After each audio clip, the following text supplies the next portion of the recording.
Selamat sore para netizen dimanapun kita berada, salam inspirasi bagi kita semua. Hari ini mendadak lembaga survei sebut Anies Baswedan bakal ngalahin Ganjar dan Prabowo di Pilpres 2024. Rocky Gerung belak-belakan itu pasti benar. Perlu digarisbawahi bahwa survei ini sangat menarik sekali begitu, dan bahkan kalau kita melihat dari sini, dari Center for Strategic and International atau CSIS yang menjadi rujukan survei yang kredibel, tentu ini banyak yang percaya terhadap survei ini begitu, walaupun banyak yang mengomentari di Twitter seperti ini. Ini dari Twitter. Wow, survei CSIS sebut Anies Baswedan unggul di kalangan pemilih muda, kalahkan Ganjar dan Prabowo. Dan perlu digarisbawahi bahwa CSIS ini adalah survei yang kredibel yang kemudian memberikan kepercayaan kepada masyarakat. Dan begitu banyak yang percaya terhadap survei CSIS ini, termasuk Rocky Gerung dan sebagainya. Dan bahkan survei CSIS di kalangan pemilih muda, Anies unggul secara head to head lawan Prabowo dan Ganjar. Luar biasa, elektabilitas Gubernur DKI Jakarta Anies Baswedan unggul secara head to head melawan Gubernur Jawa Tengah Pranowo dan Ketua Umum Partai Gerindra Prabowo Subianto. Dan bahkan tiga tokoh adu kuat di survei CSIS, Anies Baswedan menang telak. Dan bahkan Rocky Gerung berkomentar, survei CSIS soal Anies Baswedan capres potensial paling bisa dipercaya. Karena ini sangat kredibel sekali dan bisa dipercaya survei-survei seperti ini. Dan bahkan dari ini unggul di survei menilai milenial CSIS, Anies Baswedan tokoh gerakan perubahan. Banyak yang menghashtag atau memberikan informasi terhadap keunggulan survei Anies Baswedan. Dan tidak hanya itu, di Twitter juga mentrending topik bahwa Anies Baswedan menjadi surveinya atau vote-nya itu luar biasa dan mengalahkan Prabowo dan Ganjar Pranowo. Dan ini Anies Baswedan ungguli Ganjar dan Prabowo hasil survei dari CSIS. Bahkan survei CSIS Anies Baswedan kalahkan Ganjar Prabowo. Rocky Gerung faktanya pasti begitu. Dan bahkan komentar netizen seperti ini, hasil simulasi dua nama untuk RI, 1 Anies Baswedan 47,8%, Ganjar Pranowo 43,9%, belum menentukan pilihan, tidak dijawab. Ini kalau head to head ya, antara berlawanan Anies Baswedan dengan Ganjar Pranowo. Tapi beritanya seperti ini. Ini mendadak lembaga survei sebut Anies Baswedan bakal ngalahin Ganjar dan Prabowo di Pilpres 2024. Rocky Gerung belak-belakan itu pasti benar. Dikutip dari Warta Ekonomi, Jakarta Center for Strategic and International Studies atau biasa disebut CSIS merilis surveinya terkait keterpilihan sejumlah kandidat calon presiden 2024. Di dalam rilis terbarunya, CSIS dapat sorotan karena mengungkapkan Gubernur Jawa Tengah memang mendominasi, tetapi ketika harus duel dengan Gubernur DKI Jakarta Anies Baswedan di pemilih muda, maka Anieslah yang akan menang. Hasil tersebut dianggap keluar dari pakem survei selama ini yang kebetulan terkesan selalu memutlakan Ganjar Pranowo sebagai pemenang. Tetapi mengenai temuan kemenangan Anies Baswedan di survei CSIS, pengamat politik Gerung angkat suara. Rocky menyoroti CSIS sendiri yang menuruti punya hubungan dengan pihak luar negeri dan segala kepentingan, sehingga perlu dipertanyakan ketika menempatkan Anies dan notabene di luar lingkar kekuasaan Jokowi sebagai pemenang. Dan di situ kebetulan membuat kita berpikir mengapa CSIS menunjukkan Anies unggul. Jelas Rocky Gerung melalui kanal YouTube-nya, dia mengatakan bahwa melanjutkan analisisnya, Rocky menganggap bahwa serentaknya lembaga survei membuat posisi Anies cenderung stagnan serta Ganjar yang melambung tinggi perlu dikritisi. Sehingga menurut Rocky, munculnya sedikit lembaga survei yang mulai menempatkan Anies sebagai pemenang adalah gambaran nyata dari perhitungan yang ada. Namun Rocky Gerung diangkatnya Anies bukannya tanpa alasan. Rocky menganggap ini ada kaitannya dengan upaya penjagalan Anies yang makin kencang, terlihat salah satunya kasus dengan korupsi Formula E, sehingga Rocky Gerung mungkin diperlukan sinyal agar siapapun yang punya kuasa segera bertindak. Nah, kalau kita melihat dari survei-survei ini dari CSIS ini adalah menunjukkan bahwa Anies Baswedan sangat unggul sekali ketika berlawanan dengan Ganjar Pranowo, apalagi dengan Prabowo begitu. Dan bahkan 47% itu sangat luar biasa sekali dibandingkan dengan Pak Ganjar dari 43 dan Pak Prabowo 40 berapa gitu kan. Nah, catatan CSIS ini menunjukkan bahwa Anies ini unggul karena pemilih pemula atau pemilih milenial atau yang masih muda itu menunjukkan begitu percaya terhadap Anies Baswedan. Nah, setelah saya menganalisa dari berbagai survei itu, ternyata Anies bisa unggul di sana. Yang pertama adalah terkait dengan elektabilitasnya yang tinggi, yang kemudian prestasinya yang luar biasa, kerja nyatanya luar biasa. Disinilah yang kemudian menunjang terhadap Anies Baswedan. Walaupun berbagai penjagalan dan kemudian terorisme yang dituduhkan kepada Anies Baswedan itu belum mampu mengalahkan di situ karena prestasinya sudah nyata, sudah nampak di mata depan kita bahwa prestasi Anies Baswedan dari segi infrastruktur yang ada di Jakarta menunjukkan bahwa itu menjadi trust di masyarakat sehingga tidak bisa dikalahkan dari survei-survei dari apalagi CSIS ya. Dari polling aja di Twitter Anies Baswedan menjadi unggul kok.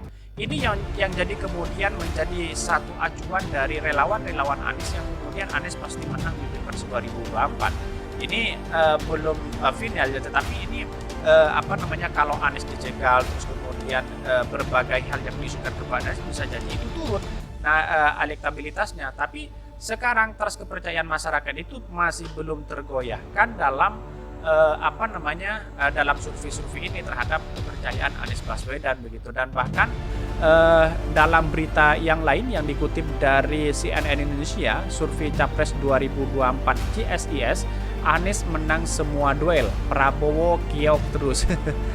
Ya, yang awalnya Prabowo menang begitu ya dalam surveinya, dari CSIS ini kalah begitu, sehingga ya menunjukkan bahwa Anies Baswedan layak menjadi presiden begitu.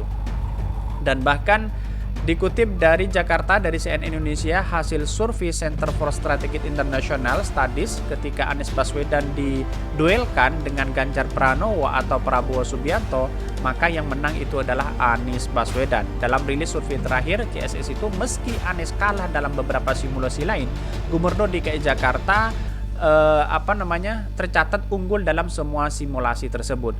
Ini perkirakan. Dalam simulasi duel melawan Ganjar, Anies unggul dengan elektabilitas mencapai 4,78% dan Ganjar mengantongi 43,9%. Sementara Prabowo, Anies juga unggul dengan elektabilitas 4,8%, 48,%, selisih sedikit 6% dengan Prabowo yang mengantongi 42,8%. Artinya, kalau ini duet dengan berduel dengan Ganjar atau Prabowo, Anies tetap menang begitu. Dan ini survei yang sangat kredibel, bisa dipercaya karena CSIS jarang sekali mengeluarkan survei-survei seperti ini begitu kan. Kalau survei-survei yang lain mungkin Prabowo paling tinggi begitu. Dan ini adalah salah satu CSIS menunjukkan bahwa trust kepercayaan terhadap Anies sangat luar biasa sekali. Dan ini Anies kiok di 3 simulasi ini. Menurut Kepala Departemen Politik dan Perubahan Sosial CSIS, Arya Fernandes mengatakan bahwa keunggulan Anies di simulasi duel Capres diduga karena peralihan pilihan responden atau pilihan. Menurut Arya, Anies memperoleh suara dari para responden yang sebelumnya memilih nama-nama lain di peringkat 4 ke bawah. Di situ ada nama Ridwan Kamil, Sandiaga Uno, AHY hingga Khofifah Indra Parawansa. Hal itu terbukti dalam sejumlah simulasi lain bahwa Anies selalu berada di bawah Ganjar dan Prabowo.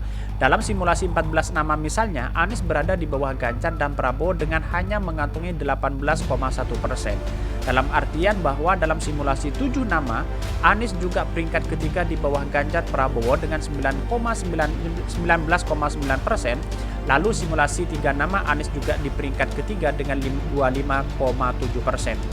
Ganjar unggul di 3 simulasi. Sebaliknya, Ganjar justru unggul dalam 3 simulasi tersebut. Ia unggul dari Anies dan Prabowo di simulasi 14 nama dengan mengantongi 25,7%. Dari simulasi 7 nama dan juga unggul dengan elektabilitas mencapai 26,9% dan Prabowo di peringkat kedua dengan 20,1%. Dalam simulasi 3 nama, Ganjar juga unggul dengan elektabilitas mencapai 33,3% di atas Prabowo dengan 27,5%. Survei CSIS ini dilakukan pada 8 sampai 13 Agustus 2022 terhadap responden berusia 17 sampai 36 tahun yang diasumsikan sebagai pemilih muda. Penarikan sampel menggunakan multi-stage random sampling terhadap 1.200 responden dan 34 responden. Margin of error sebanyak kurang lebih 2,84% dengan tingkat kepercayaan 95%.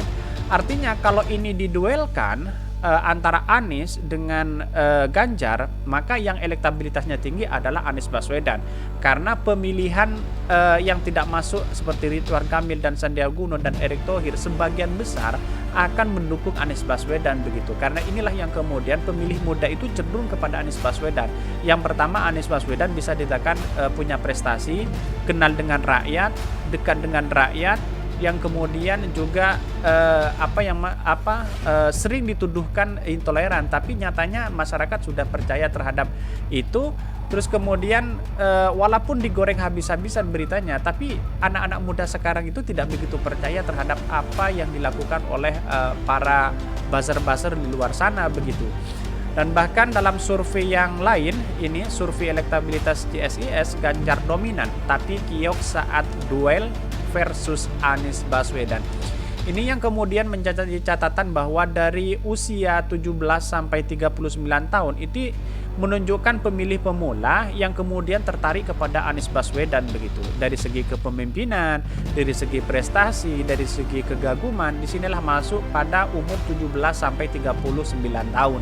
Artinya orang itu berpengaruh atau memilih kepada Anies Baswedan. Dan survei CS ini dilakukan pada 8 sampai 13 Agustus 2022. Ini menunjukkan bahwa trust kepercayaan Anies Baswedan sangat luar biasa sekali ya. Tetapi bagaimana kalau empat simulasi antara Puan, terus kemudian ada Pak Erlangga, ada Pak Prabowo, ada Anies dan AHY misalnya, maka simulasi akan menjadi gini. Jadi Ganjar Pranowo paling atas 20,9%. Artinya kalau ini dari simulasi 14 nama, maka Ganjar paling utama. Tetapi Ganjar kalah dengan pemilih dari dari pemilih 13 sampai 39 tahun. Artinya kalau ini digabungkan, maka yang menjadi trending hari ini adalah Anies Baswedan. Ini hasil simulasi dari 14 nama, maka yang muncul adalah Ganjar Pranowo 2,5%. Kalau hasil simulasi 7 nama tetap Ganjar Pranowo. Kalau dari hasil dari 3 nama, maka Ganjar 3,3%.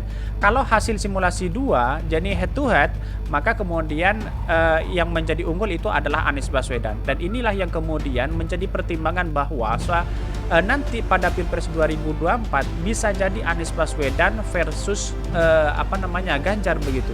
Tetapi kalau Ganjar tidak bisa mencalonkan diri, maka otomatis Anies Baswedan yang menjadi pemenang di sini tidak terkalahkan, apalagi Prabowo begitu dalam survei ini.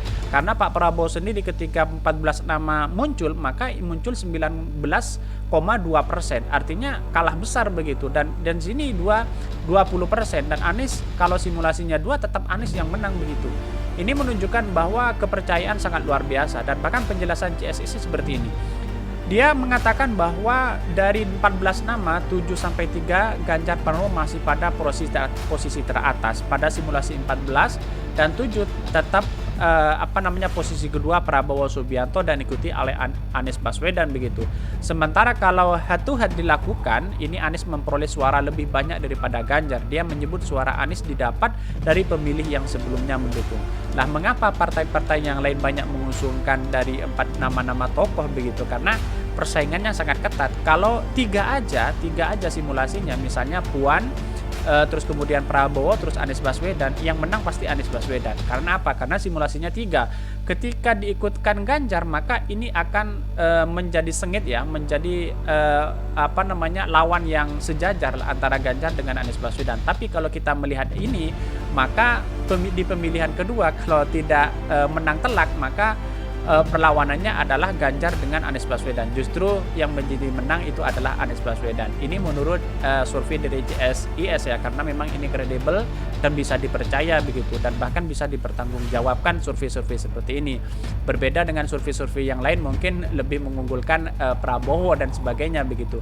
Dan bahkan saya menganalisa seperti ini, bahwa kalau ini menang ya ini menjadi keberuntungan kepada Anies Baswedan begitu, dan bahkan disayangkan sekali kalau Pak Ganjar tidak maju di Pilpres 2024 karena ada keterbatasan tiket untuk kapal perahunya partainya di sana untuk tidak bisa berlabuh ke KPU, kira-kira seperti itu. Mungkin itu kesimpulan saya. Tonton terus channel Khodari Podcast Rakyat ini karena ada berita-berita menarik dan viral setiap harinya. Salam para netizen, salam inspirasi bagi kita semua. Jangan lupa di subscribe dan share sebanyak-banyaknya.